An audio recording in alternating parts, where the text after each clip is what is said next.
Thank you for joining us on this on YouTube channel. Well, right now we're doing a series on angels, and at the bottom of the uh, YouTube description of the video, I'll have the links to the other parts. I'll have that in there, so you could be easier for you to call up. But they're going to be in order, 5 through 1. If you look today uh, on the YouTube channel. But we'd love to have you join us in person, especially if you have questions or want to learn more. We get into details. These angels lessons that we're doing now are real. They're 30,000 foot view. There's a lot more details that we're not going into. It'd be much longer, but we're still going to learn a lot. Now, the interesting thing about today, about part 5, we're looking at the Judgment Day. What are the angels going to do on Judgment Day? And one thing interesting about today's lesson is all of the scriptures that we'll be going over are red letters. So all these are Jesus's teaching, and it's about the Judgment Day angels. All right, so let's begin. The angels, first of all, they're reapers. You know the saying, "You reap what you sow." That you're whatever it is that you grew in the field, that's what you're going to end up harvesting. Well, the angels on the Judgment Day are going to be reapers. Well, how's that going to work? That's what we're going to find out today. But one thing I want to keep in mind here is that only the souls of former human beings are being judged. So the animal kingdom, other things that have a spirit in them, they don't have a soul. So that's why I have the word souls in here. The souls of former human beings are being judged. So keep that in mind. All right, let's start off in Matthew 30. There's several scriptures there. I encourage you to read the whole chapter, but I pulled out the ones that are referring directly to angels. Okay, so here's Matthew 13:30. Let both grow together. Now, what both is he talking about? What happened is the the workers were sent out to do harvest in the field, and they had planted nothing but good seed. But when they went to harvest, there was also tares in the wheat. There was also things weren't good, that weren't good fruit, if you want to call it that. But they were end up being tares. So how do we remove that? And this is Jesus saying, let both grow together until the harvest. We're going to find out the harvest in the next verse. What is the harvest? There's a colon there. And in the time of harvest, I will say to the reapers, give ye together, gather ye together first the tares and bind them in bundles to burn them, but gather the wheat into my barn. So, yes, this has particular spiritual meaning when we look at things. Cyber Church of Christ, we're always looking at the spirit, what it's talking to the spirit. And the spirit is that there will be evil in the world. And when we get to ready for the judgment day, when they're separated, at first the evil is all put together. This is what we mean by bind them. We have says bind them in bundles to burn. Well, that has to do with the hereafter. All right, and if not, the ones that are good, we're going to be gathering into his barn. And we'll see what that means spiritually. Verse 39, Matthew 13, it continues on. The enemy that sowed them is the devil. It's like, why do we have good seed and then have tares actually grow in the garden? Well, that's because the enemy that sowed them is the devil. This is verse 39, Matthew 13. The harvest is the end of the world, and the reapers are the angels. So this is a verse where everything was explained. There were many times when Jesus will have, when he'll speak and tell a particular thing with an analogy with it. And what'll happen is you don't always get the detail. This one is he tells us the if you want to call it a story, tells us the situation, and then explains what he's using in his explanation. Okay, so the enemy so they want to, how did the garden get corrupted? There's good growing in there and there's bad growing in there. Well, first of all, this harvest is the end of the world.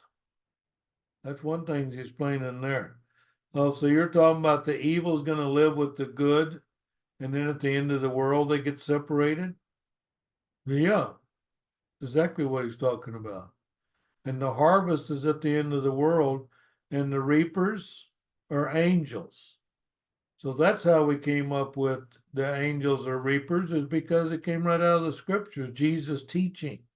So how is it that the angels are going to gather up, if you want to call the harvest, the world, the ending of the planet, when all of the spirits will then, all of the souls will then be judged? Okay.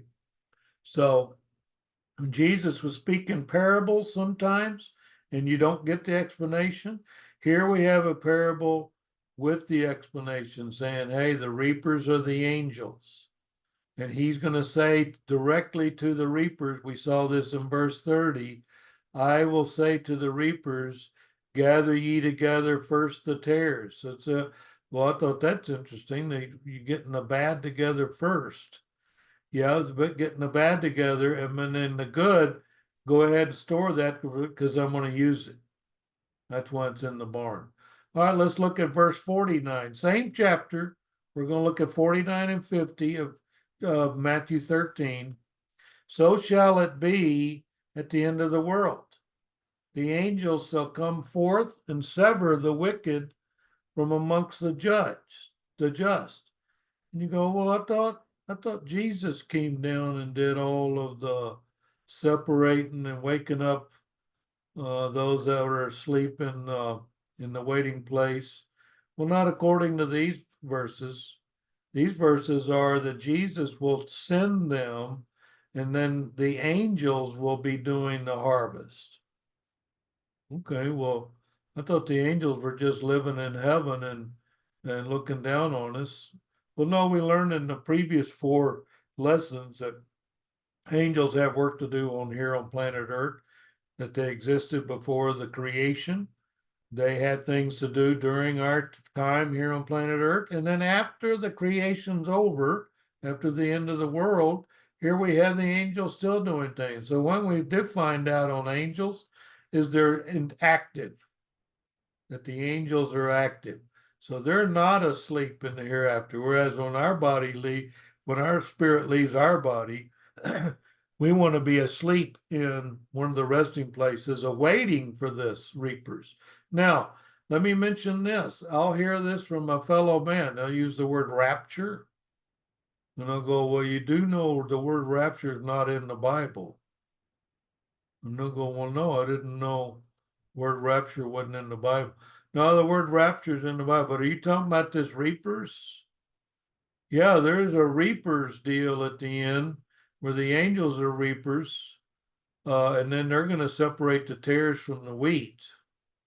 That won't be Jesus doing that. It won't be our Father doing that. It's the angels actually on assignment. That's what we found out studying angels. They're on assignment. They do, if you want to call it earthly terms, they do volunteer work. They're working for us. They're working for our Father. And then our Father has us a high priest. And then the angels report to the high priest concerning us that are written in the book of life. All right, so at the end of the world is when the angels will come forth and sever the wicked from the just. That's what we have here. So, no, there's no rapture word in the Bible. Well, why don't you look up reapers? And you find that. I think that's close to what you're saying. So look at verse 50. And shall cast them. Who is the them? That's what we would do at Cyber Church of Christ. When we would study, we'd look at pronouns and go, hey, what is the noun to this them, this pronoun? And we go, oh, it's from the wicked. The wicked was the noun. Oh, okay. So that's how you can stay, because the Bible is pronoun heavy. You need to go find out when a pronoun's used, what it refers to. What noun does it refer to? Well, in this case, it says, I'm going to, and shall cast them, is what the angels are going to do, cast them into the furnace of fire. There shall be wailing and gnashing of teeth. So that's where that wailing and gnashing of teeth, you'll hear that occasionally in uh, movies or whatever. You'll hear that phrase. Well, it comes out of the Bible. But there's where you see shall cast them. Say, well, I thought the Father either casted you or didn't cast.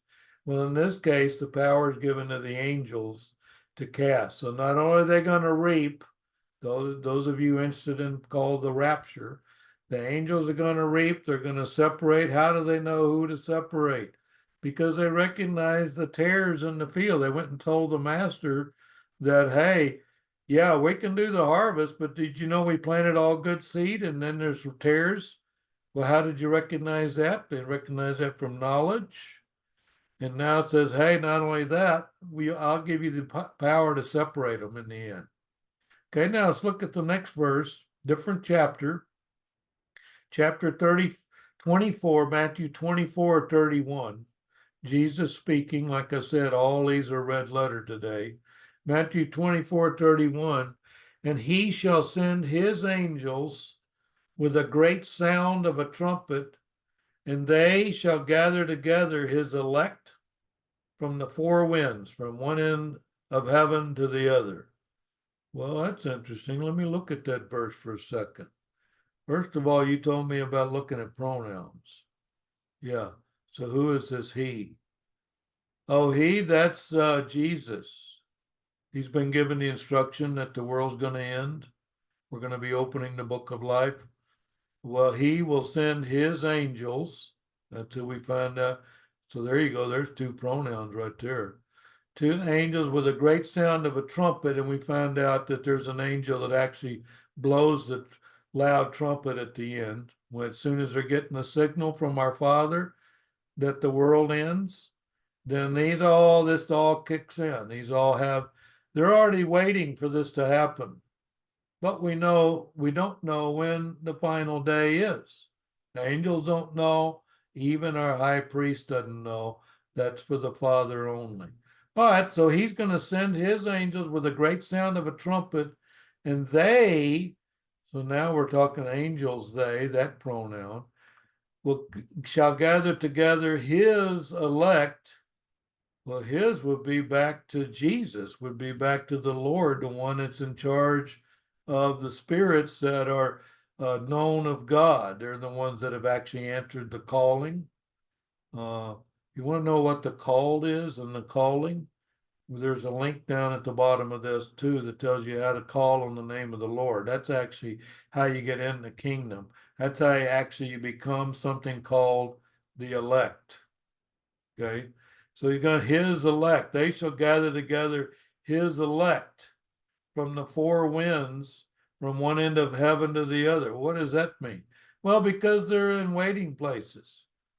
So were you aware of that? Were you aware that your name's in the book of life, and that at the end of your earthly life, your spirit is then placed in, however you want to put it, hopefully not cast in, placed in a waiting place. And at the waiting place, you will then be gathered up when the world ends. So that's from one end of heaven to the other. That's all the saints, and plus those that were saved before there was Christianity, like during the time of Abraham and Moses. So from one end to the other, they will all be gathered together. The great sound of the trumpet. So that's an interesting verse in and of itself. Now, Matthew 16:27 gives us a little more detail. For the Son of Man, what is Son of Man? Oh, well, that's Jesus who speaks to himself in third person. So, yeah, the Son of Man is going to get sacrificed, and his blood will drop on the planet, and people have, Christians will have forgiveness of sin through that blood. You mean you? Well, he doesn't really speak, he doesn't really say I very often. He did up there about I'll send angels, but normally he refers to himself as Son of Man. That's the assignment I'm on. Father says, hey, I want you to go do my will and not sin and prove my will is perfect and can be done. And he goes, okay, well, I'll call that assignment Son of Man then. I'll be born of a woman here on planet Earth, and then I'll be Son of Man. That's what I'll call myself. So you're going to see that throughout the Bible. Jesus referring to himself as the Son of Man, and that's another reason why there's a capital S there. Son of Man shall come in the glory of his Father and his angels. So the Son of Man is some kind of title that Jesus has given himself. Well, yeah, it's a pronoun of sorts. And then who is his? The Son of Man. That's Jesus. Oh, so his Father, yeah, is our Father with his angels. Okay, well, who's the his? Well, the angels have been assigned to Jesus. So you can say his angels are Father's angels. Well, they were created by our Father, but actually, they were, I mean, you're going to learn this studying with us. The angels report to Jesus, our high priest, our Lord. Yeah, he's actually in charge. So, Son of Man will come in the glory of his Father with his angels. So, there's Jesus with the angels, and what's going to happen? And then he shall reward. Well, there's the he again. He shall reward every man according to his works. Well, what pronoun is that? Well, that pronoun is every man. Oh, so Jesus will come in the glory of our Father with his angels that are on assignment here for the end of the world. And then he, who is the he? The he would be back to Son of Man. Is going to reward every man according to his works. Oh, well, what if I don't have any works on planet Earth? Okay, well, then I don't see you getting a reward. The word according is in there. That means that there's what? Conditions. Got a condition of some sort. Oh, I'll remind you, I'll reward you. It's going to be according to your works. So every man is just to look at just the pronouns just in this verse. So we look at that Cyber Church of Christ. We know that the Bible's pronoun heavy, and you get a better understanding when you learn these pronouns. All right, now let's look what happens at the very end here. So, like I said, today was all red letter, all Jesus speaking. Okay. Now let's look at Revelation 3:5, where he's also, let me see if I can get this highlighted. Revelation 3:5, well, Revelation 3 is when he talks to the seven churches, and 5 gives a report, and 5 of them have a bad report, 2 of them have a good. Okay, well, during this, Revelation 3:5 is one of these verses. He that overcometh, the same shall be clothed in white raiment, and I will not blot out his name out of the book of life, but I will confess his name before my Father and before his angels. How many pronouns you got here? Well, he that overcometh, the same as another pronoun, and be clothed in, oh, that's so I get saved in the end, I'm going to be clothed in white raiment, like some kind of white covering. Yeah. And there's you another pronoun, will not blot out his name. Okay, well, hold on. So my name is in the book of life, and then in the hereafter, we're ready to do judgment day. And let's just say that I have overcome the world and remained a Christian. Okay, you go, well, I got a promise in, since you overcame, I'm not going to blot out your name. So you have the ability to blot out a name. Yeah, I have the ability to write the name in the book, and I have the ability to blot it out. Okay. So let's see, in white raiment, and then this I, of course, is a pronoun. His name is what? Well, this is not even generic here. This is male and female. Oh, yeah, this he is not male. That he is mankind. He and she. Where you're going to find that a lot in the Bible. You find out from us when people go, oh, it talks about male this and the male that. No, it's talking about mankind. And he would be mankind, which includes the females. So don't get that, don't get lost in that detail. All right, he will not blot out his name out of the book of life. Well, when we studied the book of life, then this verse came up.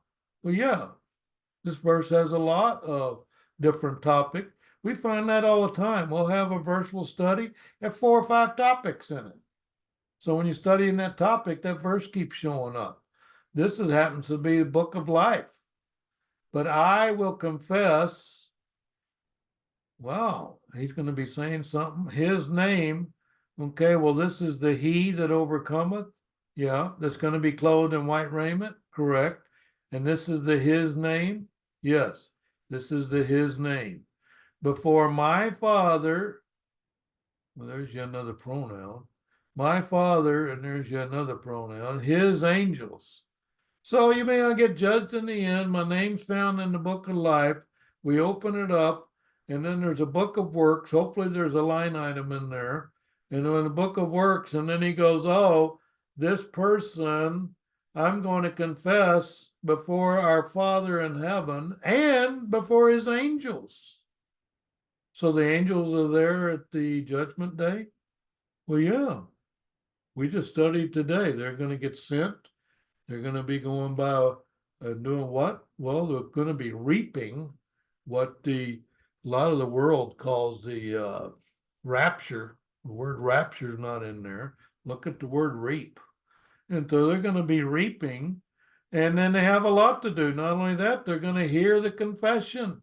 Our name written in the book of life, and then our name is called out and says, hey, here's someone I know. And I'm going to confess that name before the Father and his angels. Anyway, I'm hoping that you got learned something today. That's our goal, is that we learn things. But this is a high view of what the angels do. Now, if we went into details, this would be several studies we would go into. But the advantage of studying with us is that you stop and ask questions. When we get those questions answered, we go to different verses saying, oh, this verse has to do with that verse. So studying, you get a lot more detail. I'd like for you to come study with us, especially if you got questions about any of these. We're easy to contact. We're the Cyber Church of Christ. You can contact us, cybercochrist@gmail.com, and send us a note. Plus, if you want to be invited when we have our midweek Bible study, which everybody participates in, we accept everybody during the service, and then on Sundays when we have a normal Church of Christ worship service, where we have the singing and the preaching and the taking of communion, we'd like to have you join us. So anyway, contact us. We'll add you to the invite list when we do a Zoom invite. And then you'll be able to then ask questions after the service ends. We have our Bible study after the sermon. So anyway, we'd love to have you. We're a small congregation, but we want to save as many from the fire as possible. When what? Well, when this harvest comes about. There's reaping of the harvest is what the world thinks is the rapture. Okay. Anyway, I hope you have a great day and you learned something. We're the Cyber Church of Christ. We love you and hope that you have a great day and a great week.